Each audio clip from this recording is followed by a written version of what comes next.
Hello and welcome to a new edition of Vaughan en Vivo. Yes, we're together again, just you and me. Private class. Esta clase es privada. Just you and me together. And before we start, I want to thank you, because the other day we had a party. I was at a party the other day, and it was a party that was celebrating one of our anniversaries here in Aprende Inglés TV. Yes. We celebrated a birthday. I'm not going to tell you if it's the first birthday, the second birthday, but we had a party and a lot of people came. Over 150 people came to the party, people like you who watch this television show, and the people came to express their appreciation. It was a 3-hour party and it was crowded the whole time. Some people came for only 10 minutes, some people came for 2 hours. But it was a continuous flow of people coming and going. I was there. I was signing a book I wrote, and I managed to talk with, I managed to talk to maybe 70 people personally. And all of them expressed their appreciation for what we are doing in this television channel. The efforts that I make, the efforts that Richard Brown, Alberto, and Kathleen, and all of the people, and many more people, Danielle, who are making this program possible, making this channel possible to carry the English language into your living room or into your bedroom or into your family room, and to make it possible for you to progress in ways that maybe 20 years ago, 30 years ago, people could not progress. Technology now allows training to enter even your bedroom. Training.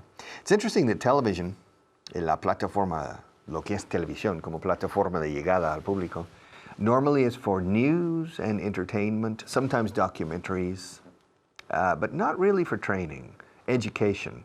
Although documentaries are educational, even movies, certain movies are educational. Even the news programs, depending on the type of news they are giving, can be educational, but still, direct education has not penetrated the platform of television or radio until we decided to do it here in Aprende Inglés TV and in Vaughan Radio. And so to see people like the other day in the party, so effusively grateful, is a very important dividend for us. We come here, I come here, my colleagues, we come here, and we sit for sometimes hours in front of a TV camera teaching English or talking about other things like history, art, or children's programs, manualidades, and things. But always our basic objective is to transmit the richness and the structure of the English language to you. And it was interesting the other day to talk to people. I remember a girl who was 13, and she spoke to me, and she loved the program. And I know a woman who was 87, y se jactaba de ello. Yo tengo 87 años. And she was good looking. I said, my God, yo firmo, If when I'm 87, if I reach 87, if I look like her, I'll sign on the bottom line right now. And I told her, I said, come on, you're 87? No, you're 67. And she was so proud. Se vieron los colores incluso. And she was saying how much she enjoyed watching this program. Another man who was 82 was also there, talking about how now English is more interesting and more attractive for him. So, thank you for watching. And for those of you who were at the party the other day, thank you for coming. Fijaos que uso el gerundio después de thank you for. Thank you for watching. Thank you for coming. Thank you for staying with me and not changing the channel. Thank you. And so I appreciate it. And I hope you enjoy the program today, and I hope you enjoy the program every day and all of the other programs that my colleagues and collaborators offer you on Aprende Inglés TV. Okay, ¿cuáles son nuestras alternativas? What are our alternatives? What are?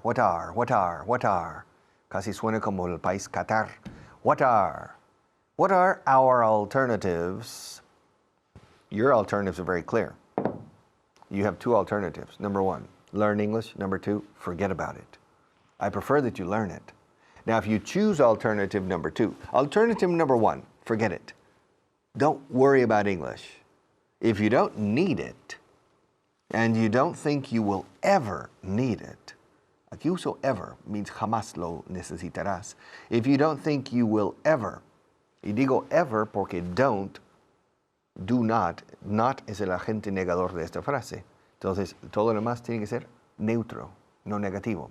Si digo never es doble negación porque empecé la frase con don't. If you don't think you will ever need English for the rest of your life, why are you watching this channel now? If you like English or studying foreign languages as a hobby, okay, fine. Stay here and watch me. But if you don't like learning a second language, if you would prefer that everybody in the world speaks Spanish, lo cual entendería perfectamente, I would understand perfectly, then you shouldn't stay here if you don't think you will ever need English. Now, if you need English, if you want to learn English, because it will improve your saleability, all right, your marketability, the value of you, of yourself in the labor market, then definitely choose the second alternative, which is to learn the language. But that requires a lot of work. It requires a lot of work, much more than simply sitting down in front of your television set and watching me. It requires a lot more. This program, if you watch this program every day for 1 year, that constitutes perhaps 2% or 3% of the effort you need to make to really reach a good level. And if you want to get a good job, if you want to find a good job, if you want the future employers, empleadores aquí, no empleados, employers, to value you, then knowing English really well is a very valuable tool. I am an expert at teaching English, but I'm also a marketing professor. I have taught marketing at university level many times in the past.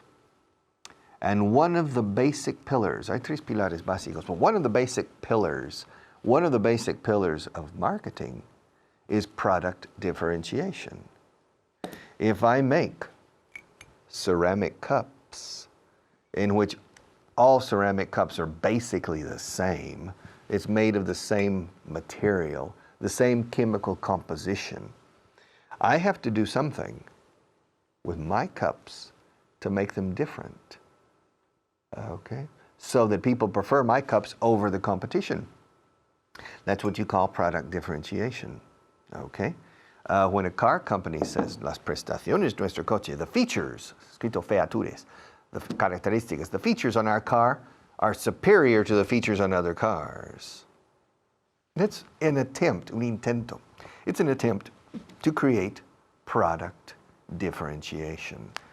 This microphone is better than other microphones because it is artistically very pretty. It's an attractive microphone. It's an old style, Elvis Presley style microphone, and people like it. People remember this program more because of the microphone than me, okay? And so this microphone is more expensive than other microphones, but we pay the price, we pay a premium, pagamos una prima para tener este micrófono precisamente, to have this microphone. That's product differentiation. And if you can differentiate your product, people prefer it or will even be willing to pay a bit more or a lot more to have that product. And you, when you enter the labor market, esto va ya a universitarios más que nada ahora mismo, o a gente de bachillerato. If you enter the labor market, you need to differentiate yourself so that future recruiters, reclutadores, future recruiters or future employers prefer you over others. And if you finish the university and you enter the labor market, every year in this country, you have 50,000 competitors people who finish the university at the same time as you, and other people who are finishing master's degree at the same time, and whoop, all of you converge on the labor market more or less at the same time. August, September, October, following the academic year, and the labor market is deluged by an incredible number of people looking for work. So you have 50,000 competitors. How are you going to differentiate yourself from the other 49,999 competitors? The fastest and most visible way is with English. If you can speak English like a Dutch person or a Swede, como un sueco, un holandés, un danés, un noruego, if you can speak English at that level, they will hire you, even if you're not number one in your class. For example, if you study engineering, this is true, lo que voy a decir es una verdad con un piano aquí. If you study engineering, ingeniería superior, industrial, digamos, industrial engineering at the Polytechnica, and you finish, and 200 classmates, compañeros, finish with you, and in the ranking, you are number 194 in the ranking. You're not la primera de la promoción. You're the number 194 out of 200, which means en la cola. But you speak English like a Dutchman, you will get a job before the first one, because that is the most visible, high-impact quality that companies first see. Later, they look at other qualities, of course, but that's the first. And if you can impress your future recruiters or employers with your ability with English language, with the, anda, que bien habla este tío inglés, the job is yours. You will never have problems finding work. Never. If you're a normal person. If you have clear psychological problems, it doesn't matter how well you speak English.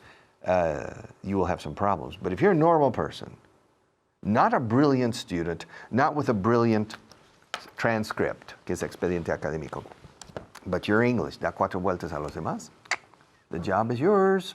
The doors are open. Wow.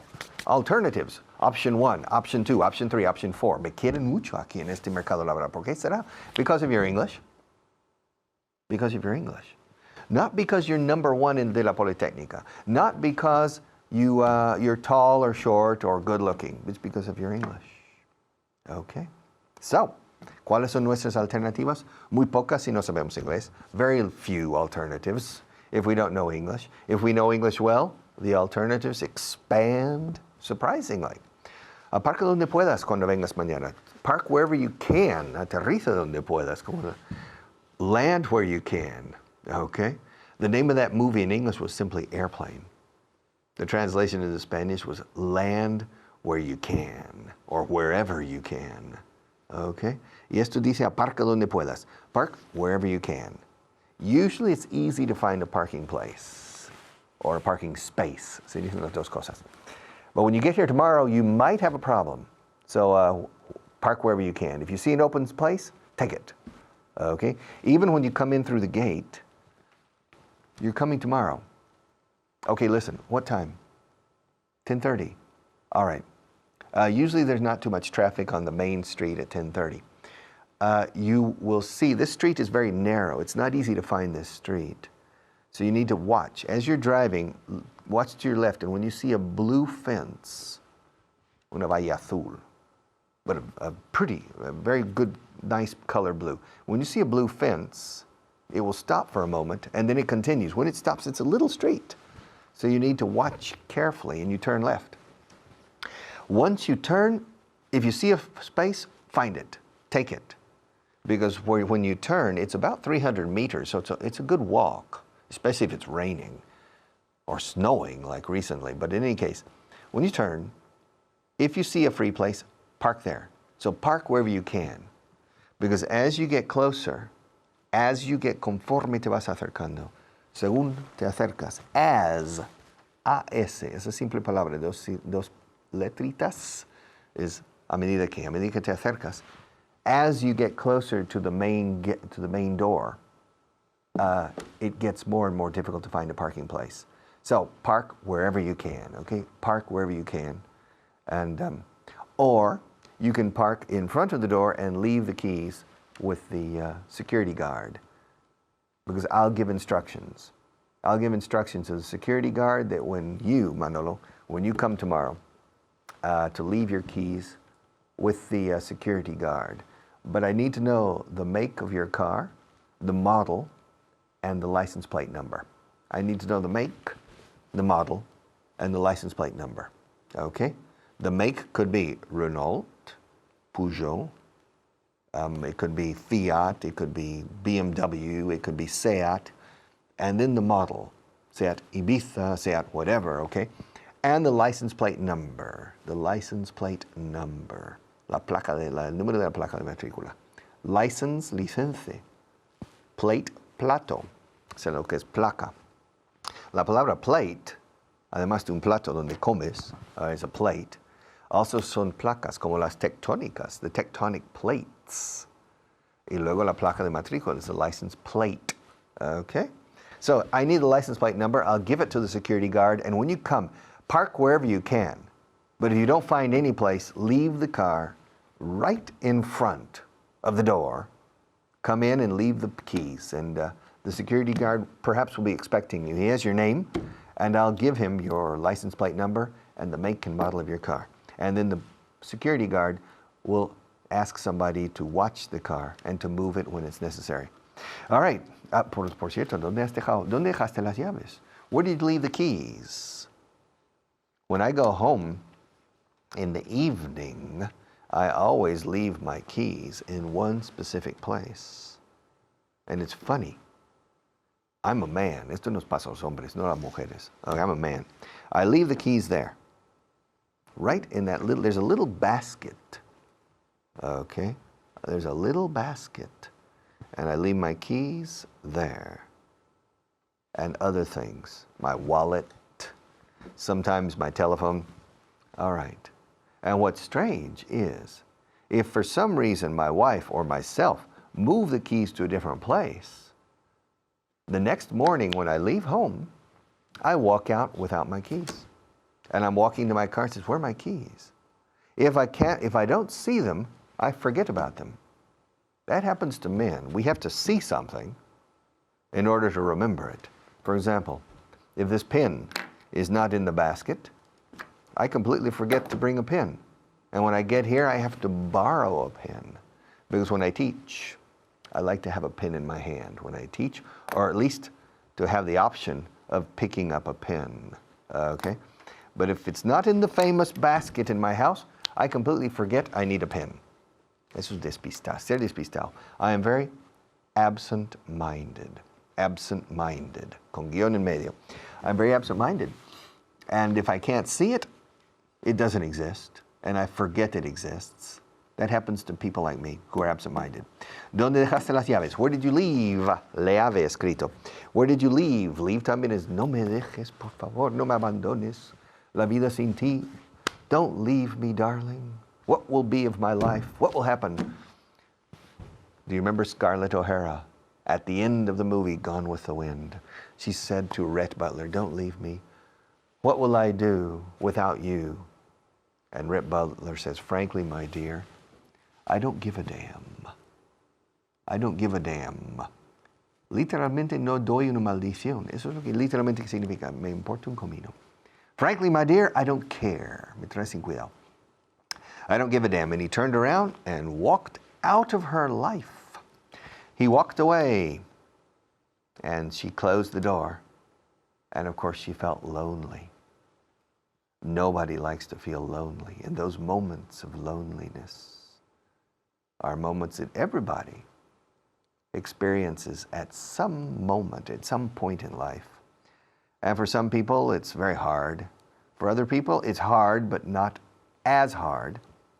And for Scarlett O'Hara, it wasn't so hard, really, because she was a strong woman. And she said, once she is alone, she started to walk upstairs in her mansion. La pobre. She lived in a beautiful house. And the light was coming in through the window. And she saw light. And she said, well, tomorrow is another day. Okay. And it's true. Tomorrow's another day, even today. And remember that today is the first day of the rest of your life. What are you going to do with the rest of your life that is starting today? Every day in your life is the beginning of a new life if you want to create a new life. Every day, okay? Now I'll change to a different camera.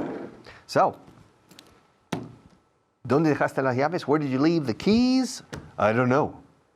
I can't remember where I left the keys. I can't remember, or I don't remember where I left the keys. Maybe I left them in my car. Maybe I left them in my coat pocket, and my coat is not here in this television studio.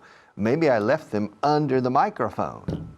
Maybe I left them in the other pocket and I forgot. Ah, they're in my other pocket. I never keep my keys in this pocket. Why are my keys here? Okay, so we only have 4 minutes. So, estás jugando con mis sentimientos, eh? You're playing with my feelings. I don't like people who try to play with my feelings. You know I'm an emotional person. You know that I take things to heart, which means I take things seriously and emotionally. I take things to heart. And I don't like the fact, I don't appreciate the fact that you try to hurt my feelings, okay? And you're playing with my feelings. Eso no vale. I don't like it. So I think from now on, when I teach you, I will just keep you at a distance and I will not listen to any of your comments. Because when you criticize, you enjoy criticizing. And people are sensitive to criticism. Everybody is sensitive to criticism. I'm doing the best I can. And so when people criticize me strongly, and they tell me, I don't like that black shirt or that gray shirt you're wearing. I don't like the microphone you have there. It's horrible. And sometimes when people criticize, lo hacen con mucha saña y mucha hiel. All right? And there's no reason to criticize people. And they always say, consider una crítica constructiva. Consider constructive criticism, but the microphone is horrible. And they begin to say things that are quite strong. Cool it. Cool it means baja los humos. Cool it. All right? I'm doing the best I can. Okay, with the means that I have. And the means are quite good that I have. But I'm doing the best I can. So I don't appreciate criticism, especially if you try to hurt my feelings. Y estás jugando con mis sentimientos. You're playing with my feelings, okay? ¿Puedes llevar esto al hotel, por favor? Can you take this to the hotel, please? To take is llevar. Can you take this to the hotel? Y conoces el camino, no? You know the way, don't you? Do you know the way? Do you know the way to the hotel? Do you know the way to my house? Do you know the way to my heart? Some people say, sobre todo las mujeres, especially women, la expresión sobre todo se dice especially, con e delante. Especially women say, the way to a man's heart passes through his stomach. No, that's not true. Of course, if I fall in love with a woman and at the same time she's a good cook, fantastic. But if she's a horrible cook, it doesn't matter. I'm in love with her. I'll take her to restaurants every day. If I fall in love with a woman, it doesn't matter how she cooks. And if there is a woman who cooks wonderfully, but she's simply not my type, I will never fall in love with her. I'll say thank you for every meal she gives me, but I will never fall in love. So the way to a man's heart doesn't pass through his stomach. Pero en este caso la frase es, conoces el camino hasta mi casa. Do you know the way to my house? Do you know the way to my heart? Do you know the way to Aprende Inglés TV? Do you know the way to the office? ¿Conoces el camino? Do you know the way? Okay, do you know the way? All right. Well, we have to say goodbye because our floor technician is saying, corta rollo ya, amigo mío. So I'm going to cut, okay? I would like to talk forever. I could talk forever. Nobody can stop me. But El jefe es el jefe. The boss is the boss, and I have to say goodbye. So, I'll be back in 5 minutes. Te dejo 5 minutos. Te quiero aquí al pie del cañón en 5 minutos, ¿ok? Ok.